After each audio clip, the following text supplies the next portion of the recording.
We was driving and we was going through tulips there, and it was during the nighttime, and I come up on the road, and I told Lametta, I said, "See that?"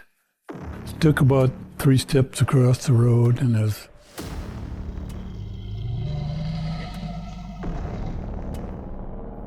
they're going to be territorial if you get too close.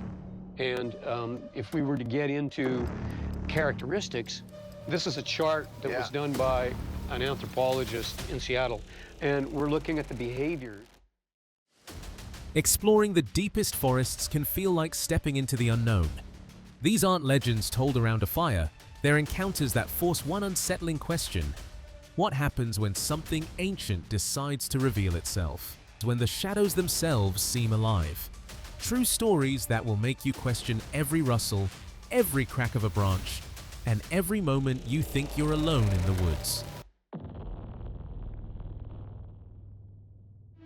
The investigation begins with the team from DMAX UK meeting an anthropologist in Seattle who explains that Sasquatch behavior, based on native oral histories and collected reports, ranges widely: stealing fish, whistling to communicate, displays of territorial aggression, and rare accounts of hypnosis-like effects. Want to be left alone? Yeah. They're going to be territorial if you get too close. And if we were to get into characteristics, this is a chart that was done by an anthropologist in Seattle, and we're looking at the behaviors. Do they steal fish? Do they steal children? Do they whistle to communicate? Can they hypnotize you? You know, I see a couple attributes on here that might be a cause for concern. I mean, make crazy. The chart includes warnings such as make crazy and even kill people. The anthropologist clarifies that most indigenous groups do not describe Sasquatch as murderous, but territorial. Aggression, he says, is more likely a defensive response to encroachment.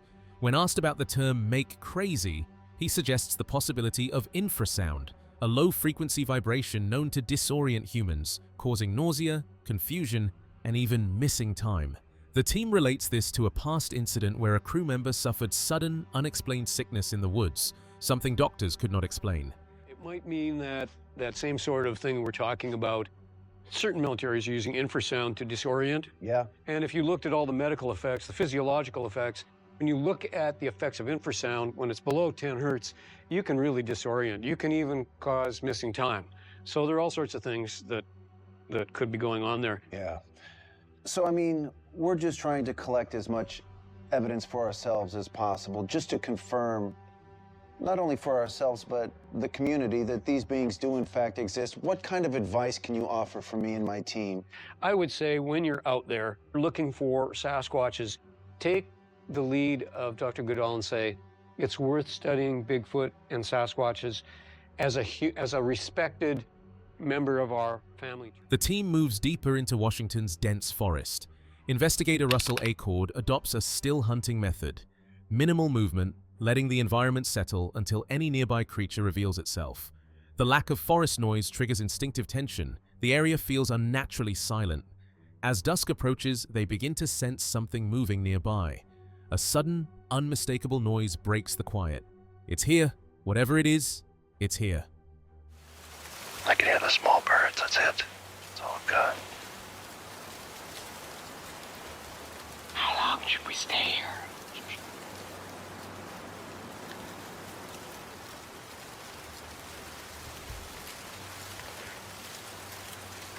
Can you smell that? Russell moves toward the sound. On the ground, he finds flat depressions. Not the deep, pointed drive of a hoof, but broad, flat impacts. They do not resemble deer, bear, or mountain lion tracks.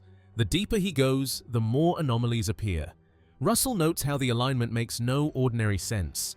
The forest feels increasingly strange, heavy, charged. Just a lot of really interesting depressions in the ground. It's not like a hoof that drives in. This is something flat. It's not a deer, that's for dang sure. That's interesting. Of course, we're sharing the forest with mountain lions and bears, deer. This doesn't look like any of those. Look at the hair on my arms.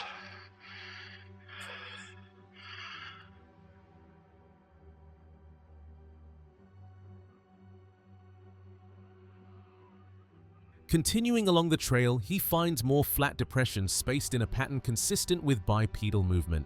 He and the team keep following the line of impressions. Then he finds it. A massive footprint pressed deep into the earth. The heel edge is sharply defined, and the midsection is flattened all the way through. Unlike any known wildlife track, the depth of the print shows significant weight. Even with forceful stomping, Russell cannot replicate the same compression in the soil. He marks the location carefully. This is the strongest physical evidence they've encountered in this region. Throughout the search, one theme becomes undeniable. Something large, territorial, and heavy has been moving through this forest, leaving behind structural signs, behavioral sign, and tracks that do not match any known animal in Washington state. Something with a lot of weight pressed right there. I saw something really big on that ridge last night. And right now, there's something moving around me in the forest. And here in front of me, I'm looking at this massive footprint. This is definitely the right place to be.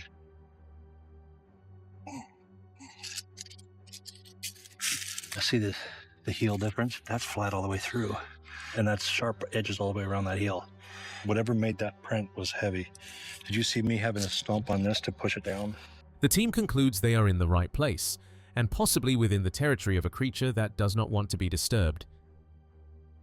Flash of beauty. Bigfoot revealed. Returns to a remote cabin where the forest feels alive with unexplained activity. Residents report noises, fleeting shapes, and moments that leave neighbors shaken. What once seemed isolated has escalated into a hot zone of activity, hinting at a presence that observes, waits, and reveals itself in the most unsettling ways. We have had stuff happen outside of the cabin 24/7, and it kind of comes and goes. Like we're in a category right now where it's a hot zone of activity happening here. Like last night. Yeah. Was stuff going on. The neighbors were freaking out, and mainly with just noises, but everybody's kind of seen something. Heard something. What was the first thing you remembered as far as like the trickster activity happening? A secluded cabin has long been haunted by an unseen presence. Rich, a longtime resident, lives under its shadow. His daughter once glimpsed it, and the family has felt the brush charged with unseen energy. Knocks and objects moving in the night have left them terrified. Though Rich has never seen it himself, he knows something watches and waits in the darkness. History that there's been like a visual sighting by his daughter. They were bluff charged through the brush before they cleared it out in that area down below. That he's heard like knocks and sounds of things like getting hit or smacked or moved, I think, but I don't think he himself had a visual sighting out here. The previous people that lived in the cabin that we're in, which is, you know, other family members, would have the walls smacked by something in the middle of the night that freaked them out. The next day, a small triangular piece of gravel drew attention. At first, it seemed ordinary, but Rich found it again, neatly resting atop a log, strangely cleaned and deliberately placed. The gesture hinted at a presence watching, leaving subtle marks that defy explanation. And then I think it was the next day, I look outside and there's a piece of gravel that's somewhat triangular shaped, but it wasn't. I was like, I remember it being more perfect, and maybe it wasn't as good as I thought it was, and I was about to like throw it.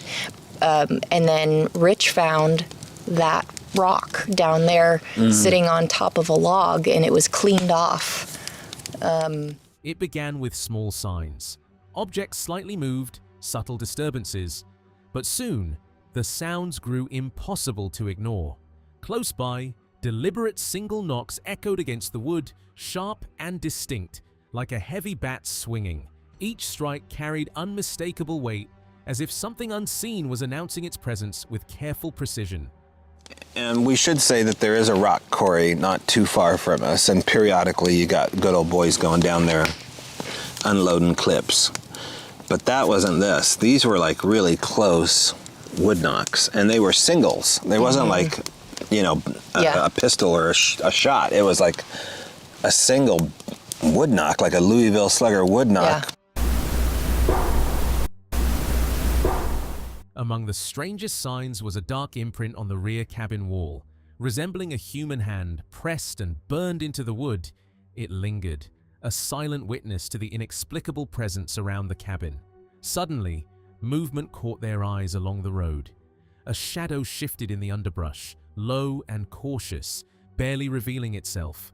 Moments later, it slipped across the path and vanished, leaving a sense that something unseen was silently stalking the area. There it is. What? I think. Yep, there it's moving. What? Yeah, there it is. It's on the right side of the road. You see it? Yeah. It crossed the road, and then remember there's that section where it's like, it's on, crouching behind kind of like the fern, or not the fern, but the bushes on the right side. The final shot. Yeah, I think that happened after, because it crossed, and then you were like, is it still there? And then we saw it. Faint, piercing cries drifted from deep in the thick woods. At times resembling a human scream, they carried an unmistakable otherworldly quality, forcing the group to stop and listen in tense silence.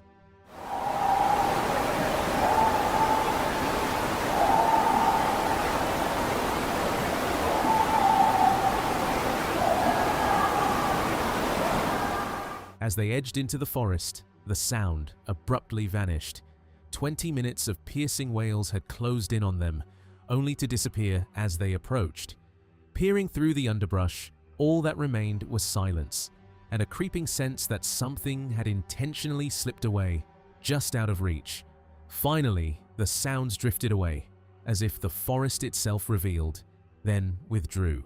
Whispers lingered, eerily articulate, yet nothing human stirred. Every rustle, every call hinted at a presence watching just beyond sight, leaving the air thick with tension.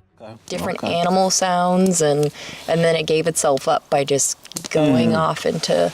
I don't know what my favorite is. Mine has to either be the little girl or the talking, because we know there's no little girl in the woods. After knocks in the night, fleeting shadows, strange cries, and marks that defy explanation, the forest seems to breathe with a presence just beyond sight. But what force has claimed these woods, and who, or what, truly watches from the darkness? The YouTube channel. The half-inch wrench crew headed into the forests of Washington with one goal: document real signs of Sasquatch activity. They set out expecting a routine road trip. What followed became one of their most disturbing investigations. The evidence surfaced almost immediately. On a sloped dirt bank, they found impressions that ruled out people, wildlife, and coincidence. The placement was deliberate. The depth was wrong. And whatever made them didn't hesitate. The crew spotted what looked like a bare footprint and a handprint pressed into the side of the hill. The ground around it showed no signs of human activity. It immediately set the tone. Whatever left that mark wasn't small. There's footprints on the side of that. There is. Hang on, I gotta turn this down. No way. Wrong way. That's a damn footprint. That's and a handprint. Look how what? Coming down. It's coming down the hill. How big it is. You can't see it on here. I gotta. As the investigation continued, the evidence began to repeat itself. Oversized tracks appeared along disturbed ground. Impressions pressed so flat they didn't behave like normal footprints. Some were so large that stepping into them felt instinctively wrong. Nearby, they found clusters of bones. Birds and small animals placed along a single trail. The remains were fresh, but the pattern didn't match any known predator behavior. They assumed the bunker was empty. It wasn't. The moment one team member stepped inside with night vision active, a low, human-like sound came from the darkness. Well, we did not go to sleep. No, because these noises started happening. They were howling, man. They were howling loud. Like, it was loud howls. And they were just, they sounded like they were just maybe 100 yards up in the woods. And then you'd hear one up the other hill, like, and they were all around us. I had my hog set up with me. Yeah. So I had my 6.5 Grendel and my thermal scope. He froze. Then he heard it again. A slow, deliberate whisper, close enough to feel intentional. He bolted out seconds later, shaking, and refused to re-enter. Whatever made that sound knew he was there.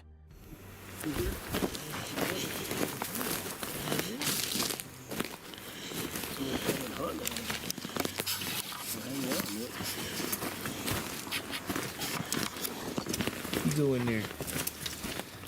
What is it? We don't know. I think it's a bunker. Locals later confirmed similar encounters. A woman hiking in Montana described seeing a dark, naked, human-shaped figure run across her path in silence. Another group camping in Oklahoma recalled a night surrounded by powerful howls, close enough to feel through the truck bed. Different states, different stories, but the same description of a tall, fast, silent figure moving where no person should be. The crew also met forestry professionals who had recently investigated massive nest-like structures high in the Washington mountains. Built like giant beaver dams, only miles from any water source, they contained hair samples that didn't match the local wildlife database. So he's always talking to people, and you hear a lot of Sasquatch sightings, especially him. So we're going to take the Bronco up a mountain over here. The expedition won't make it, but this has got rear diff lock, front diff lock. It's got crawler mode. This is going to get us up there just fine.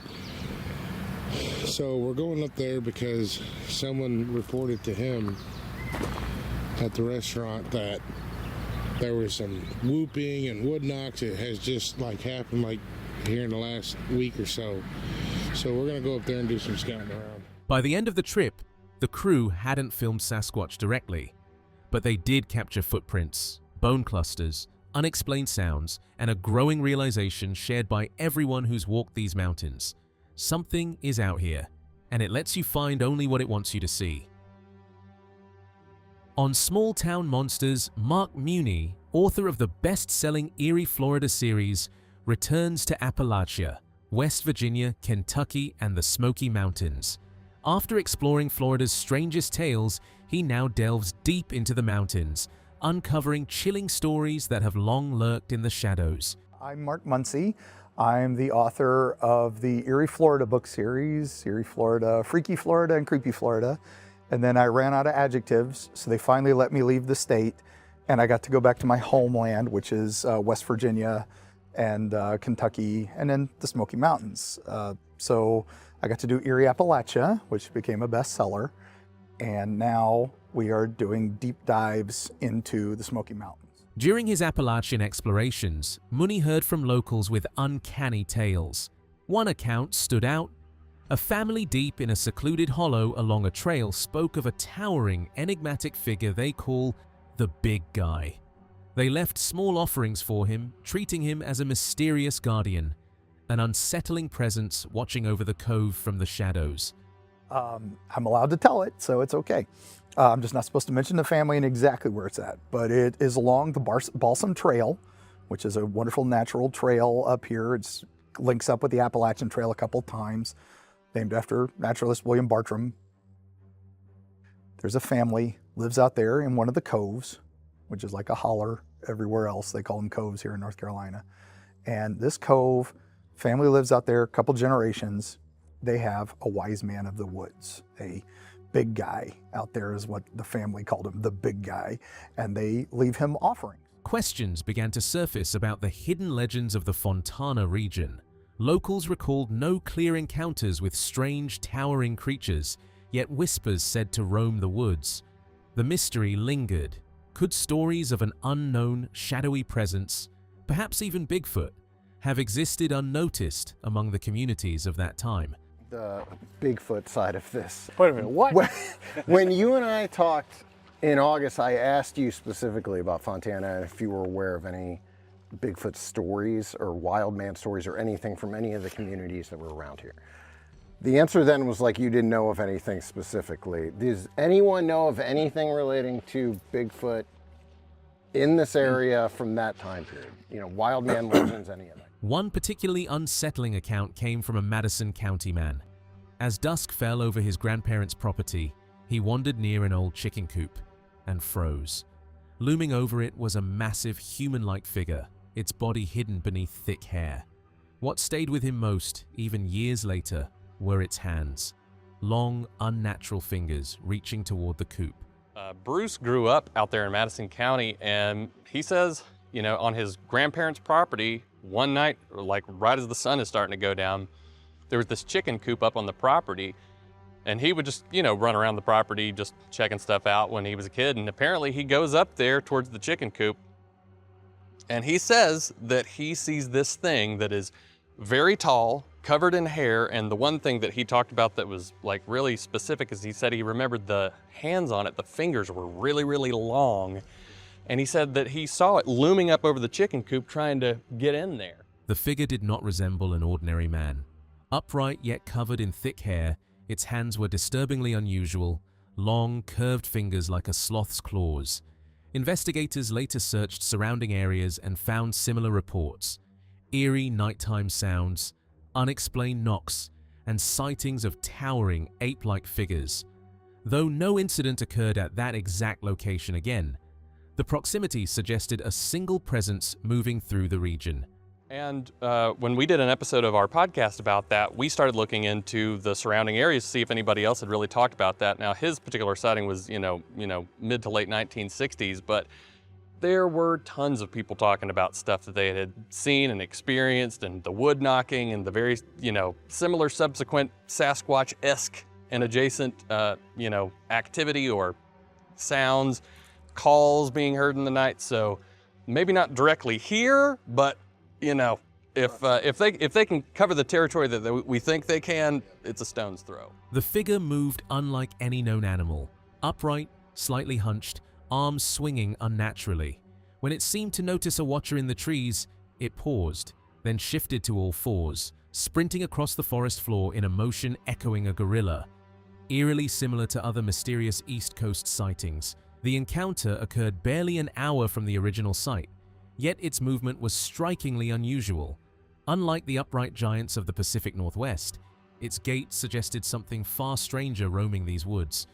It's also describing this locomotion that is distinctly different from what many, longtime researchers would call the so-called true giant of the Pacific Northwest, very much a humanoid, bipedal ape that we would recognize as Sasquatch. What if these fleeting shadows and unexplained movements weren't isolated incidents, but pieces of a larger hidden force quietly roaming the Appalachian wilderness?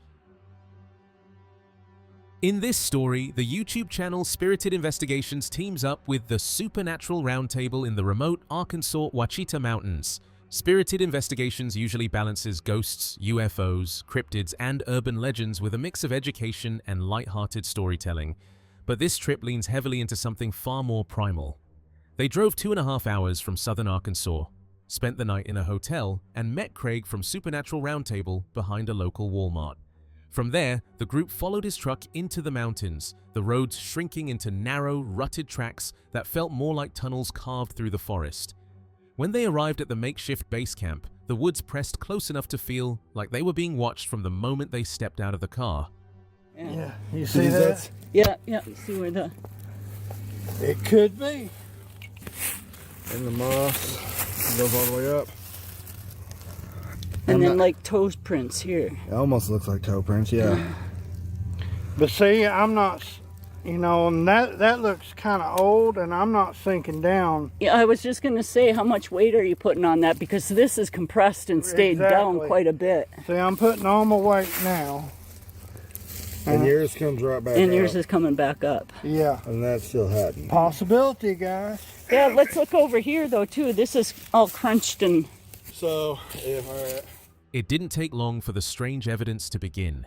Near the camp, they discovered a large footprint-like impression deep in the moss.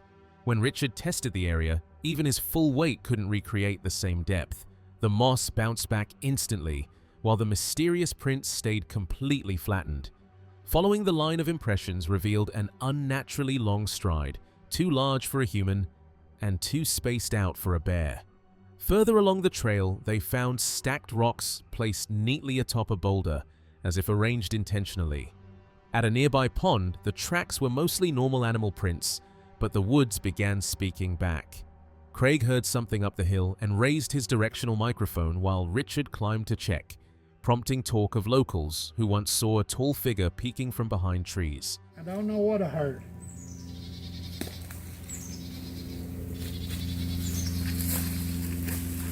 I've spoken with some, people that I grew up around before, and they said that they've had strange occurrences.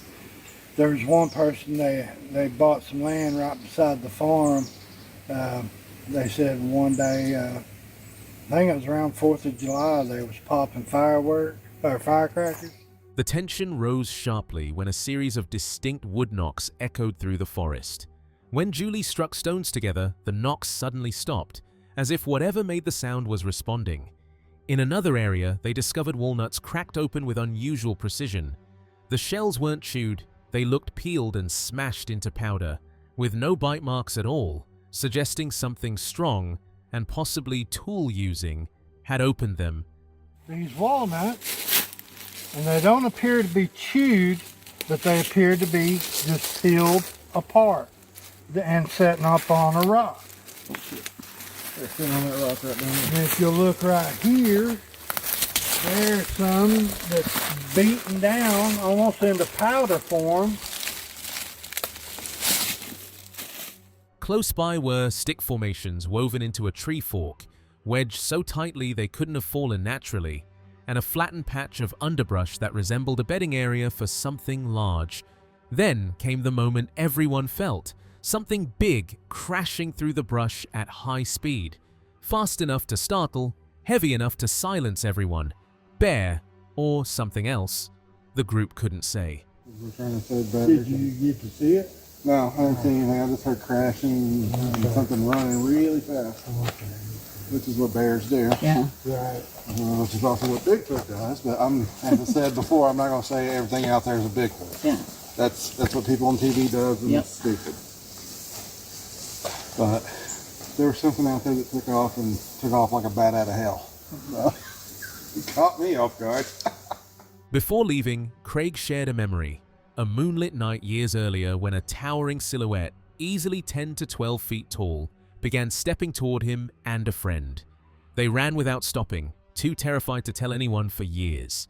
We're just talking, and I hear something, and I turn back that way, and I look, and like I said, all I see is this silhouette, and it's huge. Golly, give or take 10 to 12 feet, at least. Wow. At least. And it just looked like it was... By the time spirited investigations followed the trucks back towards civilization, they hadn't captured Bigfoot on camera.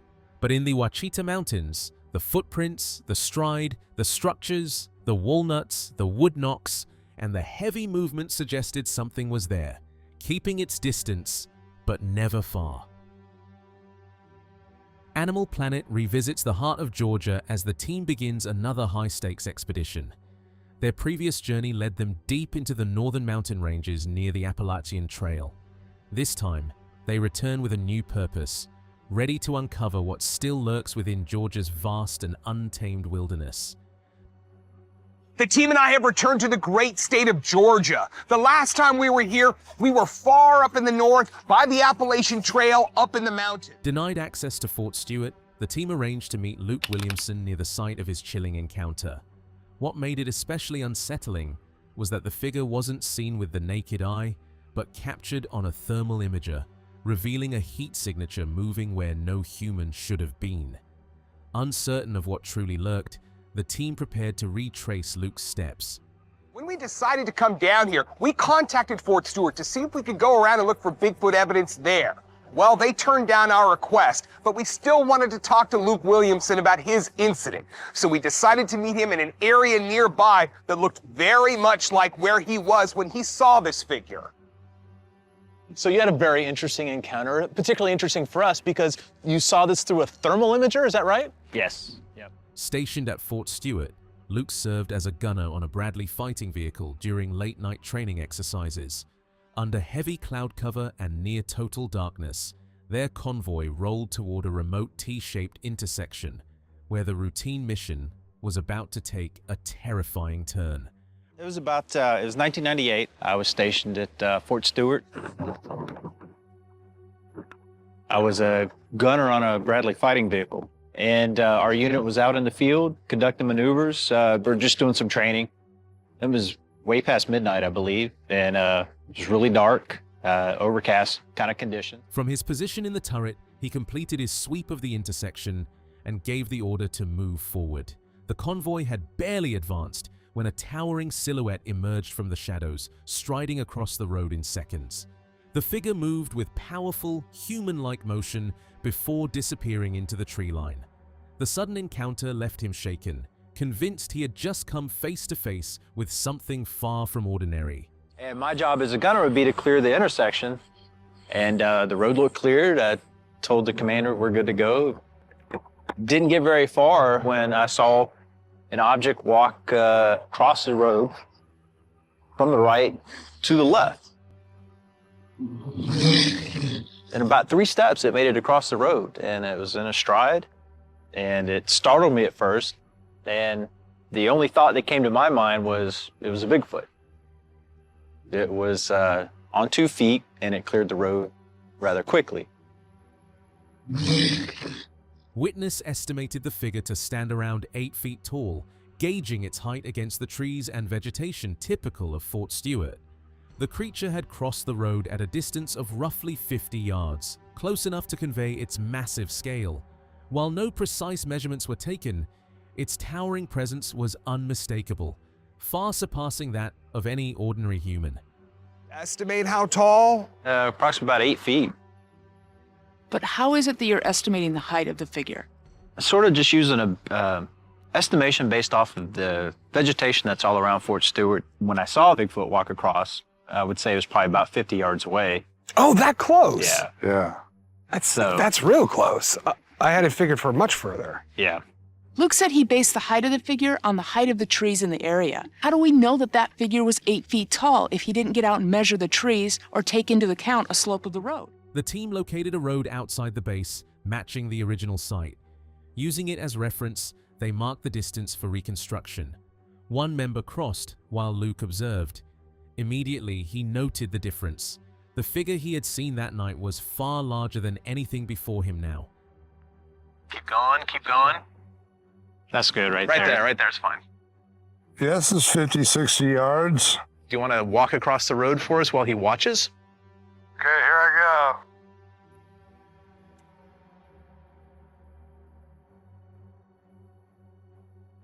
Through this, it's a lot smaller than what I had seen that night. Really? Yeah. To estimate the height, the team recreated the encounter, stopping when Luke confirmed it matched what he had seen. The figure appeared well over 8 feet tall. With Luke's expertise in thermal imaging, his account was credible. A massive, hair-covered, human-like figure crossing the road, leaving little doubt it was a Sasquatch. Is he even getting close to the height of it? Close enough. He says that's close enough, unless you want to do some hopping. Well, that's 8 feet, so when he saw that, it was approximately a little over 8 feet. It's so hard to judge size at different distances, but for Luke, this guy is no amateur, man. Trained professional with thermal imaging. I mean, as good a witness as you're ever gonna get. So I gotta say, man, I gotta welcome you to the Bigfoot Witness Club. Thank you. Absolutely. I think you saw a Sasquatch. I think so too. What else are we left with? 8 feet tall, covered in hair, man-shaped, walking across the road. If a trained soldier witnessed a massive hair-covered figure moving through the darkness, and thermal imaging confirmed its presence, what else could possibly explain what stalks these Georgia woods? Some encounters leave behind more than footprints. They leave behind a 911 recording you can barely stand to replay. In audio shared on the YouTube channel Cephosaurus, a gold prospector describes a night in his converted cargo trailer that shook him so badly he still hates listening to the tape. He turned a standard pull-behind cargo trailer into a small camper. Windows on both sides. Jack stands at the rear, still hitched to his truck. The trailer was about 8 feet tall. Okay, I'm gonna go over here. This window here, I'd say a little bit more than half of that's 8 foot tall. I can't reach that. I'm on my tippy toes now and I can't. Okay. I'm using this as a comparison. The window is on this side. The window I had in my camper or in my trailer was a little bit smaller than this. It was about like that. He parked deep in a remote area near a river, far from houses, lights, or passing traffic. By 9 p.m., he was asleep. Around 10 p.m., he was on the phone with 911, whispering, panicking, as something massive began rocking the trailer violently in the dark. Outside, his dog went wild, barking and growling at something just beyond the thin walls. Inside, the man pounded on the trailer from within, trying to get whatever was out there to stop shaking it. And he's really into the Bigfoot thing now too.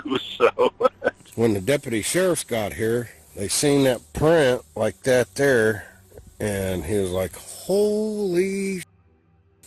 They just started to basically interrogate me, and I was in my socks, but I got out. I took my shoes off. I was asleep in the bed. I ain't gonna sleep with my shoes on.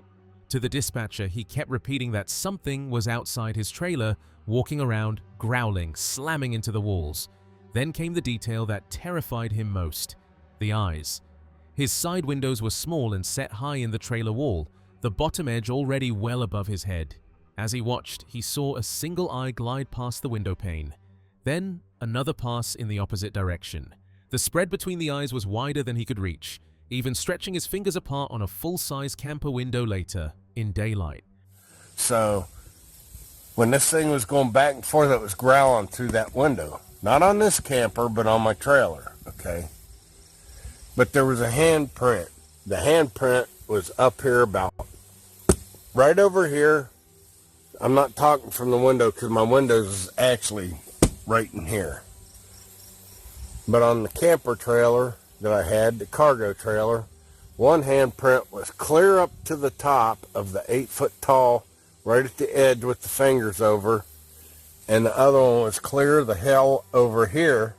Whatever was looking in was tall enough that its eyes were level with a window nearly 8 feet off the ground.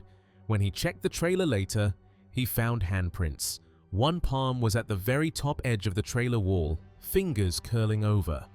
The other was spread far away between the two side windows. He insists no one could have reached both spots without a ladder, and he had no ladder with him. The next piece of evidence was the physical displacement of the trailer. Both rear jack stands had been knocked over. The dirt and grass were shoved thickly to one side of one wheel and the opposite side of the other, as if the entire trailer had been repeatedly pushed back and forth, sliding several feet over the ground. Deputies eventually arrived. They first treated him as a possible hoaxer, checking his hands and bare feet for mud. Then, one of them found a 17-inch footprint near the side of the trailer that had been shaken. Another officer ran through the thorny brush along the bike path and came back cut up and breathless, admitting he couldn't explain what was out there. The footprint that I got from there was a 17-inch print, I think is from a teenage, you can't say juvenile, teenage, maybe 18, 19-year-old Bigfoot. They found that print that was right on the side of the trailer that was being shook from the big one. Anyhow, they had me take my socks off. They looked at my hands, make sure there wasn't no mud on my bare feet. For the witness, that night ended with flashing lights and patrol cars. But the recording, the towering handprints, the shifted trailer, and the 17-inch track suggests something far larger was circling his little camper in the dark. Salish Sasquatch presents verified sightings and first-hand encounters of Sasquatch across the Pacific Northwest. In this video, we present a carefully curated list of our most notable guests and memorable encounters, highlighting stories that have resonated most with our audience. We begin with Dean Parker of the Macau tribe in Nebe, Washington, whose insights provide a unique perspective on the region's long-standing Sasquatch traditions. Welcome to Salish Sasquatch, where we share evidence as well as encounters. I've been wanting to put together this video for a while now. This video is a compilation of our very favorite guests, our favorite encounters, channel favorites, and all of that wrapped into one video. So these are in no particular order, but we will start with Dean Parker of the Makah tribe in Neah Bay, Washington. Dean Parker, known as Papado of Neah Bay, recalls a night that still chills him to this day. Driving back to Skokomish through the dark, empty stretch of Humpt, something appeared on the road. A figure emerged from the shadows, moving with an eerie, unnatural grace.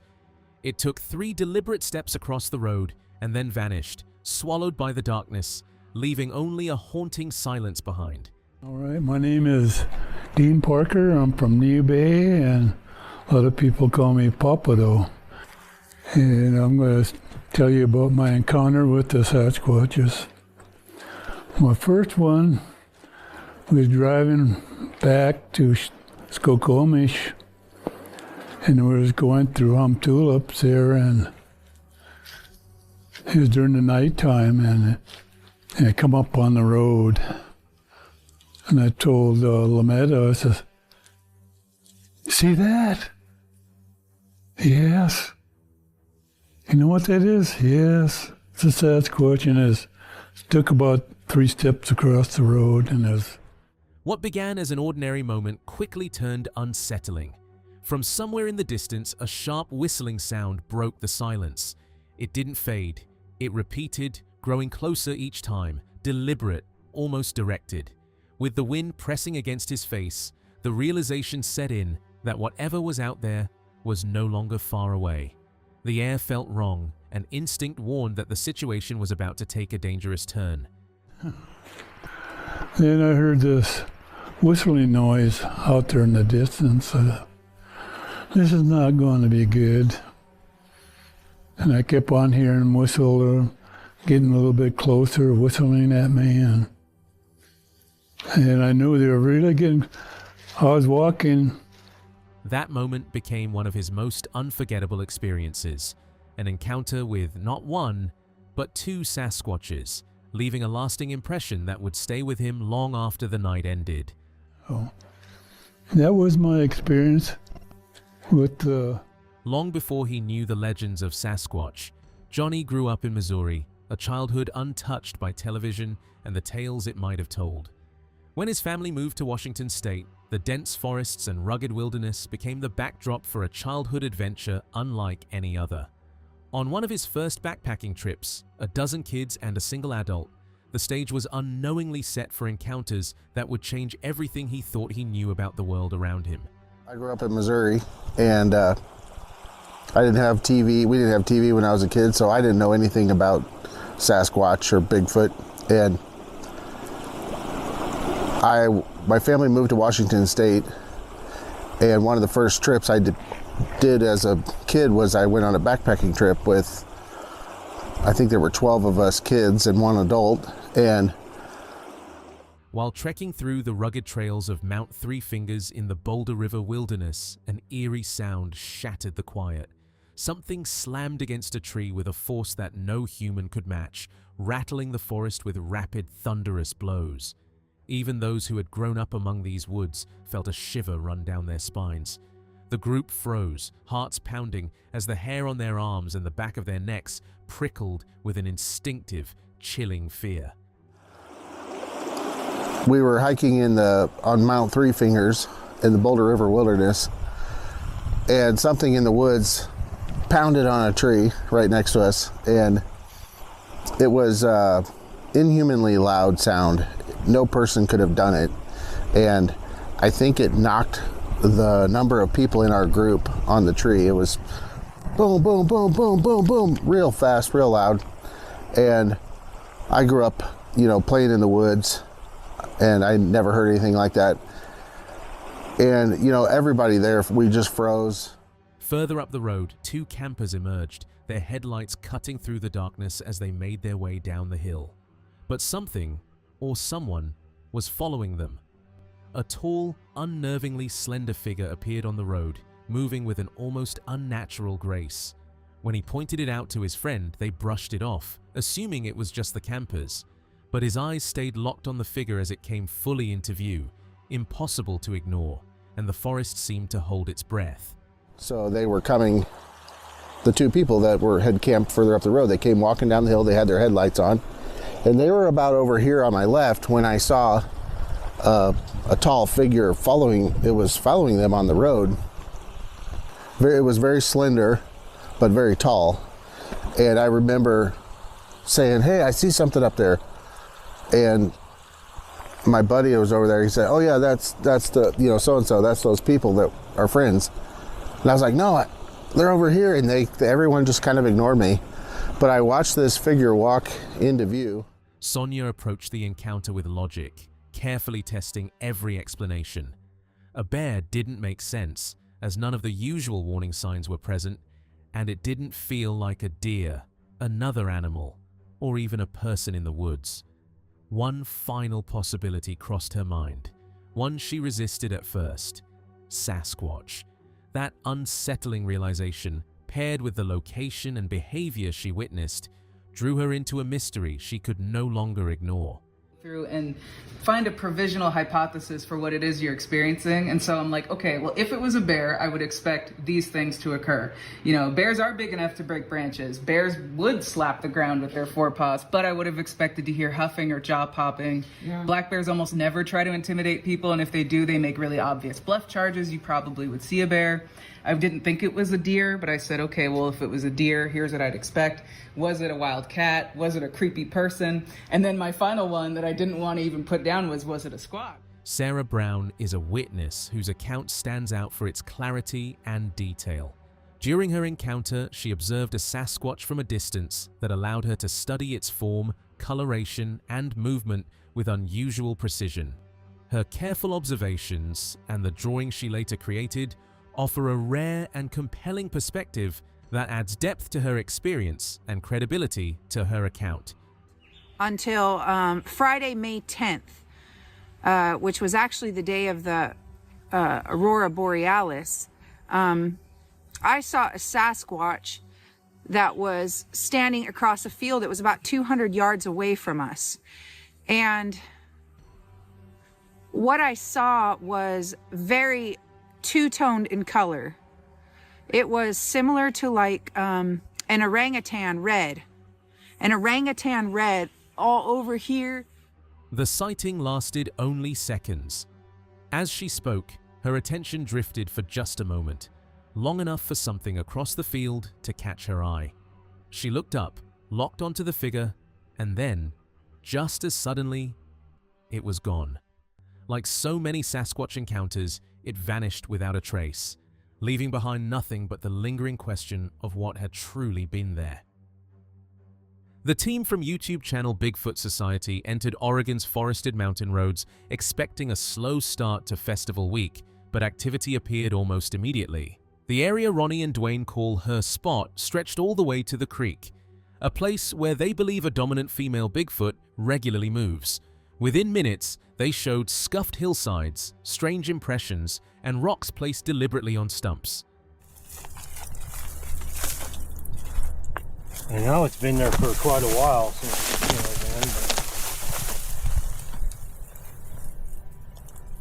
then, but it just doesn't make no sense to me at all. But then, I got to looking and it almost looks like, they were like using that rock to hit this rock or something. Right. But I don't know. Oh, yeah. I'm just, trying to figure it out. This wasn't new to the locals. They'd been hearing vocalizations, tree breaks, and monkey chatter here for years. It wasn't actually, below the other one. It was just further back down the hill further, so it looked like it was, eyes lower to the ground. And then, so he went further sideways and then looked back, and then he seen the third one also. But they're it's like a frequent area. This is interesting right here. I don't know if that just fell apart or Is that a normal occurrence? Or if it's burned, that it'll fall apart like that? Sometimes. Yeah. One of the first striking finds was a set of fresh footprints, deep heel marks, clear toe shapes, and tracks measuring around 18 inches. Beside them lay another, wide, heavy, and unmistakably shaped like a bare human foot, but far too large. My daughter found the one and then just found another one by the snout, and they were both the same footprint. Sir, okay, look at this one. Toe. Foot. Oh, wow. Look at that. Look how big that is. Yeah, careful. No, I don't think they're probably not gonna cast it though, right? But they just put this here. Oh, yeah, they put it around it, okay. The team inspected impressions across the hillside, seeing old tracks, new tracks, and subtle changes in the earth indicating movement they had missed. As they climbed toward the sighting area, they found twisted off trees, not snapped by wind, but torqued deliberately.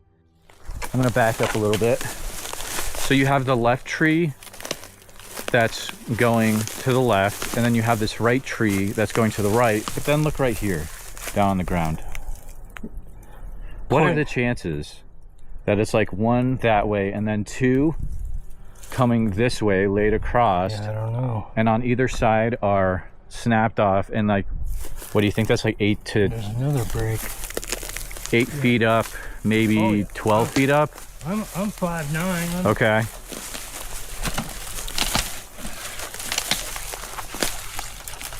I'm 5'9". What do you think?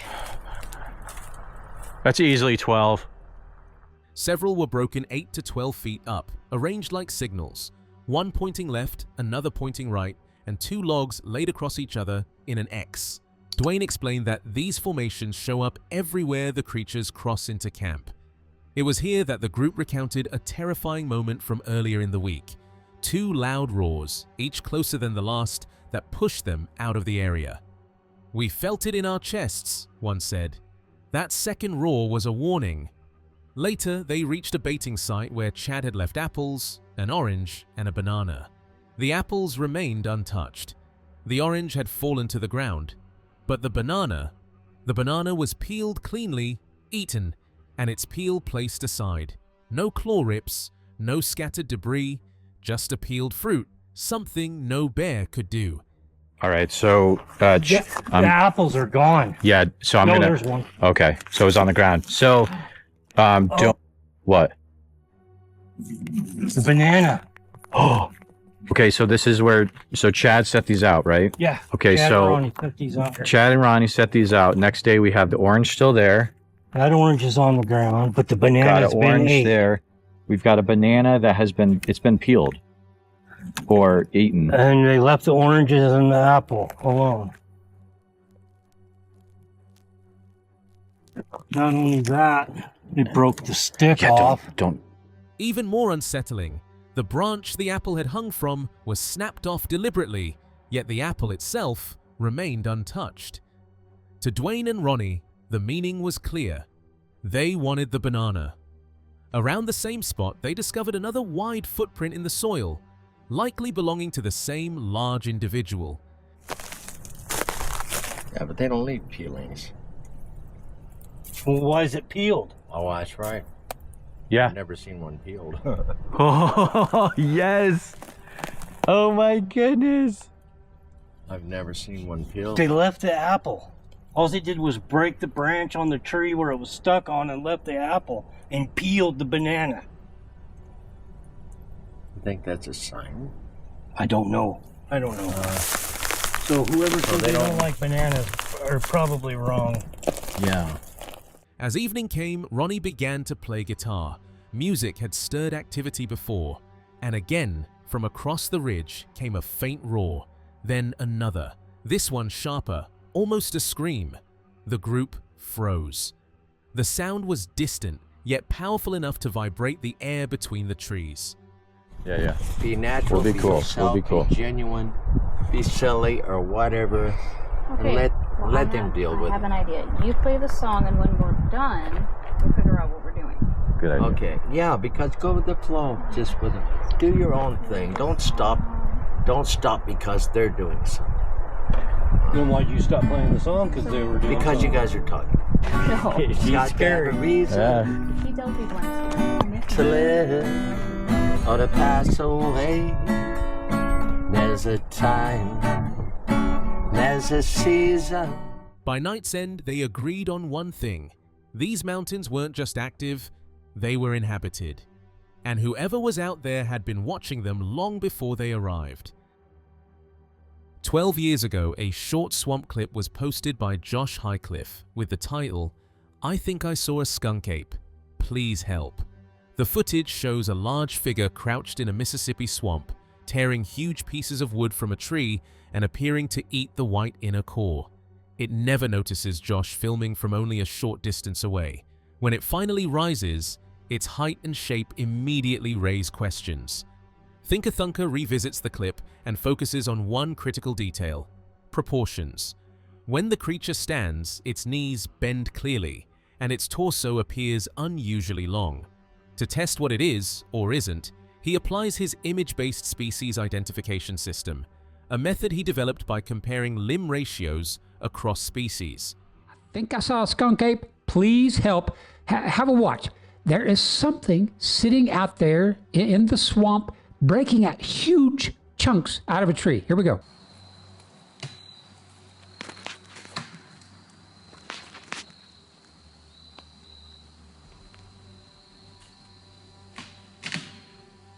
Now here, I've stabilized that footage and zoomed in some, and we can see right there, it's pulled out a big, like possibly chunk of the white meat of that tree. He imports a human 3D skeleton, poses and scales it to match the swamp figure, then marks measurement bars: hip to knee, knee to ankle, torso length, shoulder to elbow, and elbow to wrist. When the bars are placed side by side in a PDNA chart, the creature shows a pattern where torso, arms, and legs are nearly equal in length. It's going to have body proportions that look like this.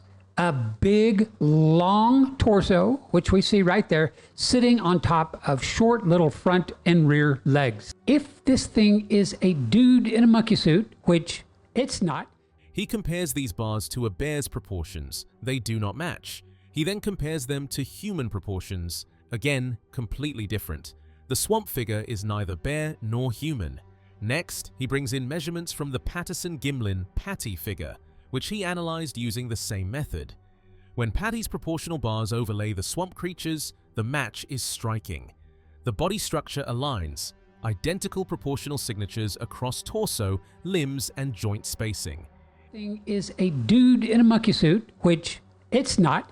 It's going to have body proportions just the opposite of a bear. It's going to have relatively short torso and arms sitting on top of these big, giant, long human legs of ours, and it's the same whether we're 4'8" or 8'8".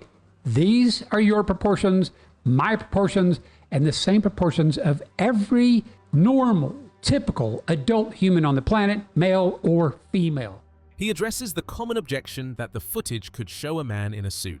For that to be true, the suit would require an unnaturally long torso, fully mobile shoulders, and a perfectly functional head aligned with the body, all features visible in the video. He argues that such a design would require a sophisticated, expensive build that nobody was discussing or producing when the clip first surfaced. Finally, he responds to the idea of measurement error. To make the creature fit human proportions, his measurements would need to be wrong by nearly 30%, which the footage does not support. So I would have to have mismeasured by about that much.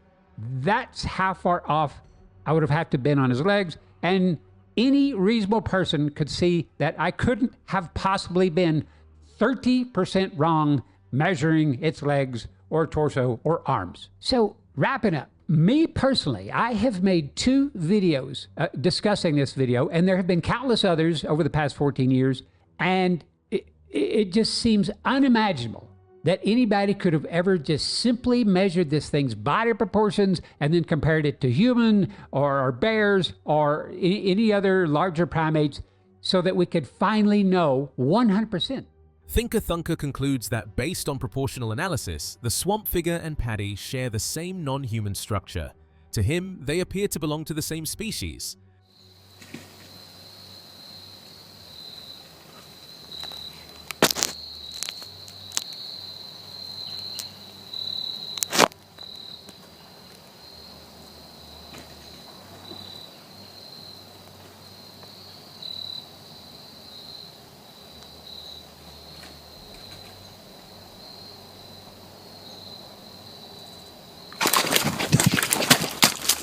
Something neither bear nor human, yet matching the proportions of the historic Patterson creature. The forests fall silent once more, but the echoes of these 7 encounters linger. Shadows move where no one stands, footsteps are heard with no one in sight, and witnesses are left with questions that may never be answered. One thing is certain, whatever walks these woods is far from ordinary, and it is still watching.